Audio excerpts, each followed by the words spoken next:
Hello बच्चों, कैसे हैं आप लोग। आप सभी का मेरे YouTube channel Paramhans coaching centre में स्वागत है। आज हम कक्षा 10 में चैप्टर 1A वास्तविक संख्याएं चैप्टर पढ़ने वाले हैं। इसमें क्वेश्चन नंबर 1 से लेकर 6 तक हम पहले की वीडियो में चर्चा कर चुके हैं। आज हम क्वेश्चन नंबर 7 पे देखने वाले हैं।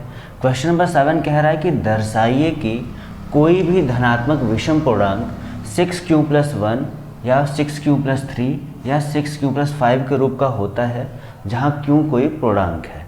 देखिए ये 6 चैप्टर 1A है और 1A का सारा सवाल यूक्लिड विभाजन प्रमेय पे लगा हुआ है और ये सवाल भी आपका यूक्लिड विभाजन प्रमेय पर लगेगा।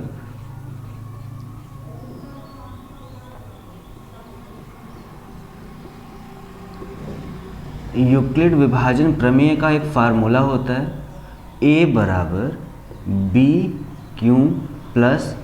इसको हम शॉर्ट फॉर्म में भी, ये अब इसका शॉर्ट फॉर्म है। इसका मतलब होता है भाज्य बराबर भाजक गुणे भागफल प्लस शेषफल। जैसे यहाँ पे पूर्णांक दिया हुआ 6q+1, तो अगर आप ध्यान से देखें, इन्होंने कहा कि q कोई एक पूर्णांक है, ठीक है। तो 6q अगर हम +1 देख लें तो इसका मतलब ये हुआ, अगर ये देखिए यहाँ पे ये भाज्य है, ये भाजक है, यहाँ पे b जो है वो एक भाजक के रूप में है। अगर कोई भी आप भाग देखें, जैसे आप मान लीजिए 5 में 2 से भाग दे रहे हैं, तो 2 का पहाड़ा ऐसा पढ़ेंगे, 5 है, 5 से कम रहे, 2 दूनी 4, यहाँ पे घटाएंगे 1 आएगा।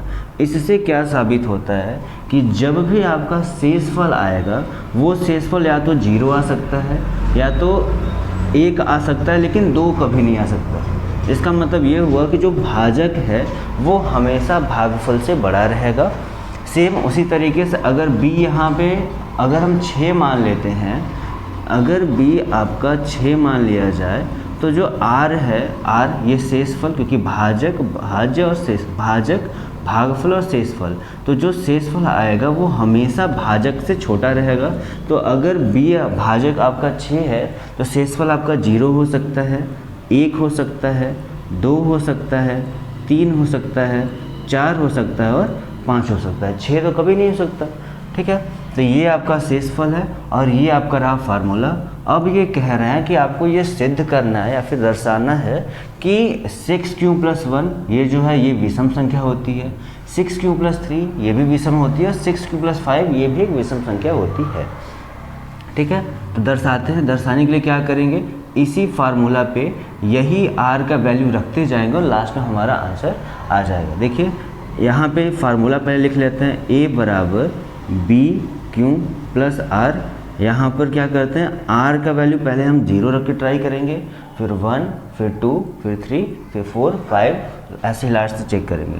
तो हम यहाँ r बराबर यहाँ पर 0 रखने पर, देखिए फार्मूला क्या है, a = b, यहाँ पे b हमने 6 माना है तो 6q प्लस r की जगह पर हमने 0 रखा, ये हो गया a बराबर 6q, क्योंकि किसी भी डिजिट में 0 को प्लस करेंगे तो वही डिजिट आती है, ठीक है। 6q आया। अब देखिए ये जो 6q है ये 2 से डिवाइड हो सकता है, तो a = हो जाएगा 2 ब्रैकेट में 3q। ये लिख सकते हैं यह 2 से विभाजित होती है।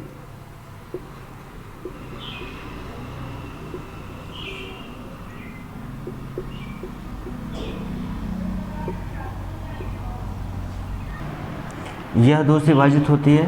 r का वैल्यू अब हमने 0 रख लिया, अब हम वैल्यू क्या रखेंगे, 1 रखेंगे। यहाँ पर r बराबर 1 रखने पर, ठीक है। अब यहाँ पे फार्मूला सेम, a = 6 सेम रहेगा, 6q+, जहाँ पे r है वहाँ पे अब हम रखेंगे 1। अब देखिए ये अगर इन दोनों को सबसे पहले जोड़ा नहीं जा सकता और इन दोनों में हमको कोई कॉमन नहीं मिल रहा है, ठीक है, तो इसको हम ऐसे ही छोड़ देते हैं। अब r बराबर हम 2 रख के ट्राई करते हैं, r बराबर 2 रखने पर, ठीक है। Formula same, a = 6q+ r के प्लेस पे 2 रखें। अब देखिए इन दोनों में हमारा 2 कॉमन मिल रहा है तो 2 हम कॉमन ले लेते हैं। यहाँ पे हो जाएगा आपका 3q+1, ठीक है, क्योंकि यहाँ पे कुछ नहीं बच रहा है तो यहाँ पे 1 लिखेंगे। अब देखिए 2 कॉमन है तो यहाँ पे हम फिर से लिख लेते हैं, यह 2 से विभाजित होती है, यह 2 से विभाजित होती है।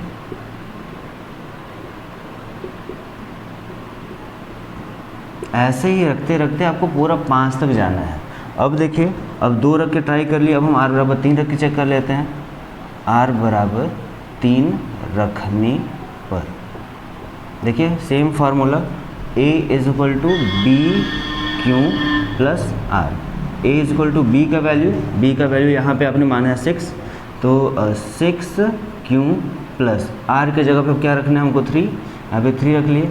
इन दोनों में देखिए, इन दोनों में कॉमन आपका मिल रहा है 3, जबकि आपका सवाल बोला है कि आपको विषम पूर्णांक सिद्ध करना है। तो अभी तक आपने ध्यान दिया होगा कि हम यहाँ पे 2 कॉमन ले रहे हैं। 2 कॉमन लेने का एक पर्पज़ है, पर्पज़ ये है कि हमको ये पता चल जा रहा है कि ये 2 से कट रहा है, मतलब ये हमारा सम संख्या है। देखिए ये 2 से नहीं कटा, ये इसका मतलब कि ये विषम संख्या है। उसी तरीके से ये 2 से कट रहा है, ये सम संख्या है।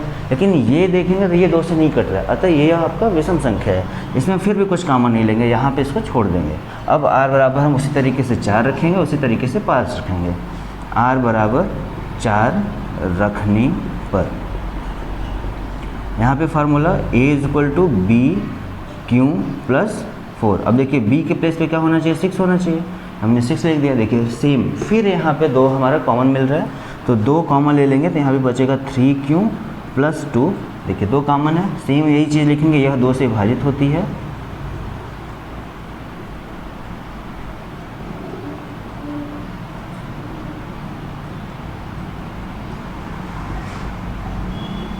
ठीक है, अब हम r बराबर 5 रख के ट्राई कर लेते हैं। r बराबर 5 रखने पर क्या हो जाएगा, b is equal to 6q plus 5। अब देखिए इसमें तो कुछ भी कॉमन नहीं मिल रहा है, अतः जहाँ 2 से कॉमन मिलता है वो सम संख्या है, और जो कॉमन नहीं 2 से नहीं कटेगा वो विषम संख्या है। अतः हमको ये पता चल गया कि ये जो 6q है ये हमारा सम संख्या है, ये जो हमारा 6q प्लस 1 है, क्योंकि ये 2 से विभाजित नहीं होता है इसलिए ये हमारा विषम संख्या है। ये देखिए 6q प्लस 2 ये 2 से कटता है, ये सम संख्या है। 6q प्लस 3 ये 2 से नहीं कटता, अतः यह विषम संख्या है। 6q प्लस 4 यह सम संख्या, और 6q प्लस 5 यह विषम संख्या। अब अगर सवाल पे हम देखें तो सेम वही चीज़ पूछा है, 6q प्लस 1 इसको हमको दर्शाना था, ये सम संख्या है, विषम है, तो विषम आ गया। 6q प्लस 3 ये भी विषम है, और 6q प्लस 5 ये भी विषम है। अतः यहाँ पे लिख देंगे, अतः सिद्ध है कि, क्या सिद्ध है कि कोई भी धनात्मक विषम पूर्णांक, कोई भी धनात्मक विषम पूर्णांक 6q प्लस 1, 6q प्लस 3 या 6q प्लस 5 के रूप का होता है। ये हमारा प्रूव हो गया।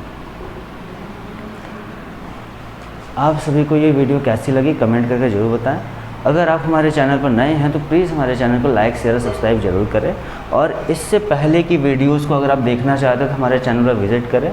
1 से लेके अभी 6 क्वेश्चन तक बताया गया है। इसके पहले क्वेश्चन नंबर 7 ये रहा, और आगे की वीडियो के लिए हमारे साथ जुड़े रहें। धन्यवाद।